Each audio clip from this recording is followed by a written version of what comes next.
Yo, what's going on, Dragon Ballers? Welcome back to another deck profile. Today we're gonna go over my set 13 brew for King Cold. So if you guys are new here, definitely subscribe so you never miss any Dragon Ball Super content just like this. And if you guys want to help support the channel, go down in the description, check out the link there to TCG Player. If you want to buy or pre-order any of the cards you see in today's video that you're interested in, it does help the channel out a lot, give the channel a bit of a kickback, and I really do appreciate it. That being said, we're gonna jump right in. So King Cold, this is my current list that I've been testing for King Cold.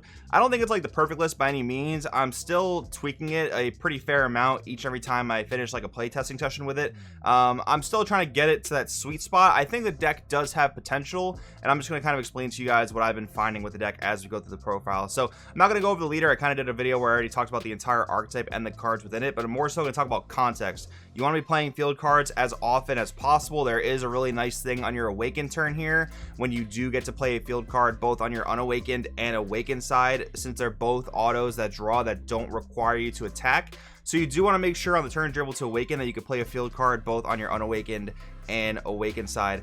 It's kind of weird, like you can awaken in this leader very early, and it is like I personally call this more mid-range. I think a lot of people would actually label King Cold as control, but I don't think he really does like the Invoker or Blue Baby or Sin control types of things. I think he really just wants to grind out the opponent as like a mid-range strategy. So you can awaken very quickly in this deck, but you also don't have to. You kind of have to read the matchup. Like if they're being hyper aggressive with you, I would definitely let your opponent just do the majority of the damage to you. But if you're playing against another mid-range matchup or another or a control matchup, I would definitely say, you know, awaken rather quickly, get that awaken on turn 2 or turn 3, and get the maximum amount of draws that you possibly can. You do get to start with King Cold's Dynasty in your battle area. Essentially what this does is it allows you to have multiple field cards in play, and there are many cards in the deck that, you know, when you have a certain amount of field cards in play, you can like reduce cost or play things for free, things like that. So this does count towards one of those requirements, which is pretty nice. So with that out of the way, the leader,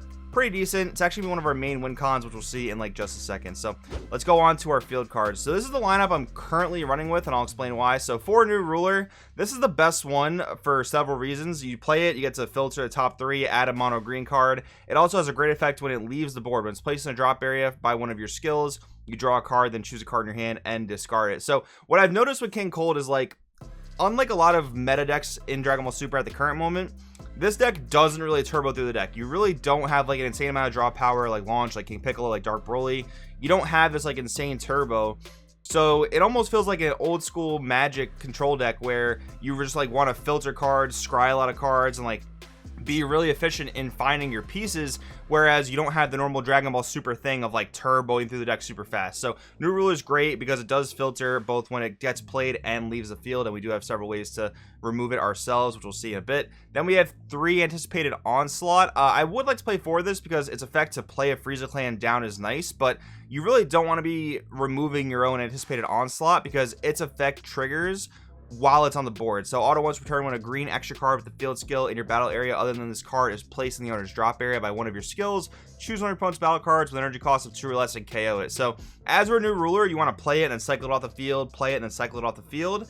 Anticipated onslaught, you more so want to keep it there unless you really need to play a Frieza guy for 1 energy. Like that can come up in some scenarios, but realistically to get most value out of it, you want to just keep it on the board and start popping your opponent's low cost guys. Then we have Terrified Realization. We have another field card, permanent. If you have 4 or more extra cards in your battle area with a field skill, your green Frieza clan battle cards get plus 5,000 power for the turn. So what's really funny there is you actually boost Frieza charismatic villain to a 15k, so it's actually a relevant attacker, which is nice. And then auto when this card's placed in the battle area, add up to 1 card from light to hand, then draw 1 card. So I can honestly see a build of this deck where you don't even play this card, because again, with the other 3 field cards and the King Cold Dynasty that you start and play, as long as you can get them all onto the field, you can do the majority of things that require you to have 4 more extra cards in your battle area.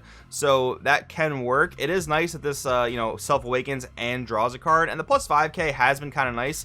I do wish it was also defensively, just because like you have certain blockers and defensive cards in the deck, but that is unfortunately not what the card does. But I could see a universe where you don't play this, but I think just to have a diversity of field cards can help in a lot of scenarios. Then we have Unstoppable Invasion at 3 copies. Field auto if your leader's a green King Cold card. When this card is placed in the battle area, add up to 1 card from light to hand, and one of your leader cards gets plus 10,000 power and double strike for the turn. And then auto, it leaves the board. You get to remove a unison marker from one of your opponent's unisons. So the thing here is with this card, this actually turns your leader into a win condition for a 25k double striker, and then your leader's awakened side also has the activate battle of removing one of your field cards to gain another plus 10k. So 35k double strike is going to be one of the main ways to win the game, which is another reason I don't call this a control deck, because your win cons are not very control oriented. You're actually just trying to measure up combo power with your opponent, and 9 times out of 10 when you're trying to do that, you're probably not playing a control strategy.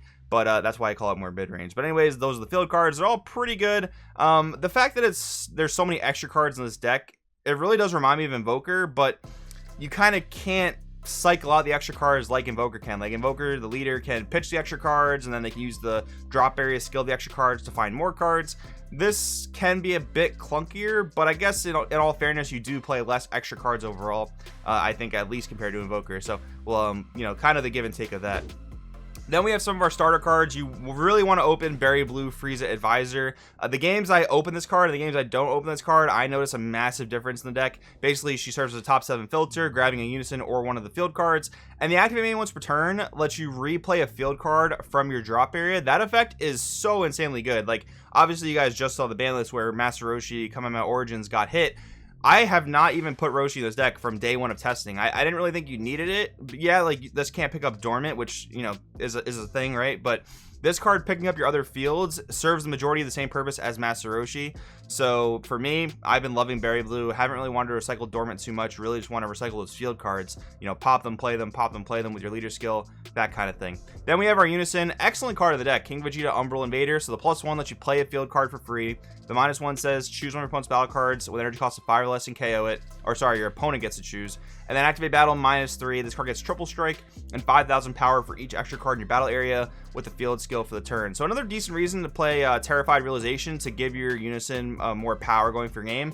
But yeah, this is the other half of your win con, realistically. Like, let's say your opponent's at 5 life, you get a nice little leader smack to 3 life, and then you triple strike with this. That's the idea there. Problem with this is, and one of the things that I've noticed is, your Unison is so very, very vulnerable. It only gains 1 marker per turn. That's almost like a prehistoric thing now in Dragon Ball Super. Like, Unison Warrior is only like 4 sets old at this point. But, +1 Unison, it's very, very easy to kill. That is a problem that comes up a decent amount in the deck. I've tried to kind of fix that in this build. We'll see that. I do play a decent amount of negates, we'll see, to try and save the Unison. But yeah, it is very, very, very, very vulnerable. A lot of times doesn't quite stick. And of course, we have our 4 freezes. I did want to play Zamasu's DD Wrath. I was playing 2 copies of it, but there's the space in the deck is just so tight for all the archetype intensive cards that I had to kind of cut it. Then we're playing 4 Dormants. Obviously, Dormant is Dormant, not much to say there. 2 Royal Supremacy and 3 King Cold Supreme Rulers. So both of these cards are good, but they're both weird. I do like Royal Supremacy in the fact that it can be used for free, and the fact that it can KO up to 3 costs. So it's basically just a power crept version of Shocking Death Ball, which, or I guess it's only really for this archetype, which doesn't make it super power crept, but it's definitely a good card nonetheless. And then King Cold Supreme Ruler, I like the fact that it's a 1 energy 15k negate that helps you put some pressure back on the opponent when it comes back to your turn. And then with Terrified Realization, it becomes 20k, so that's neat. The thing about this card, though, it only floodgates when they attack your leader. And that's pretty bad because, again, your Unison is super, super vulnerable. So I was not really in love with this card in the beginning because it didn't protect the Unison. But I kind of realized, like, you want all the negates that give you value to actually use when they swing at your Unison, right? Like, let's say they knocked your Unison to 2 markers, maybe 1 marker. You negate with this guy to save it for the turn. That can actually mean a lot. Getting a field card into play for free, even if your Unison's at 1 marker, can certainly mean a lot. So I do like it at 3 copies. I've almost wanted to bump it to 4, but I think 3 is okay for now. Realistically, I'm just looking to protect my Unison as much as I can with this lineup of cards. And Dormant, unfortunately doesn't stop the initial attack going to the Unison, but if they need to get a lot of attacks through to kill the Unison, this does stop that, which is not too bad. Then we have our Frieza guys. So we have 2 Demolisher Planet Vegeta. Honestly, this card's amazing. It's a great turn 1, draw 1, obviously. Berry Blue is the better option there, but this can serve that in a pinch. The board wipe is also excellent. I like the fact that it goes to a 20k double strike beater, but it kind of depends on the format. Like, yeah, this is pretty good against King Piccolo, pretty good against Launch, but King Piccolo's got the barrier blockers. Launch, they get a lot of value out of their board by the time you're ready to wipe it, like Piccolo Jr., Eradicator, Peace. I could easily see Frieza being a 3, probably not a 4 of, but at most probably a 3 of. I think it kind of just depends how you want to flexibly build the deck. Then we have 3 copies of Frieza Revived and Reviled and 3 copies of Golden Frieza Pinnacle of the Clan. So Revived and Reviled is our blocker. This is another way we can kind of protect our Unison, and you can play this through one of the field cards, Anticipated Onslaught, if I'm remembering the name correctly. But yeah, you can play this through that if you have enough extra cards to reduce its cost, which is quite nice. Another good way to defend your Unison, which is cool. And then Pinnacle of the Clan is kind of like our boss monster. It's definitely not the strongest boss monster in the game by any means. It does offer you some really nice removal. One of the things about this card is, like, I would actually really like to play only 2 copies of this, not 3. But again, like, from what I've noticed with the deck, you really don't turbo through. Like, you do have a lot of cards left in deck by the end of the game, and you really want to see this card at certain points of the game. So I've found that I've needed to play 3. I might again try cutting it to 2.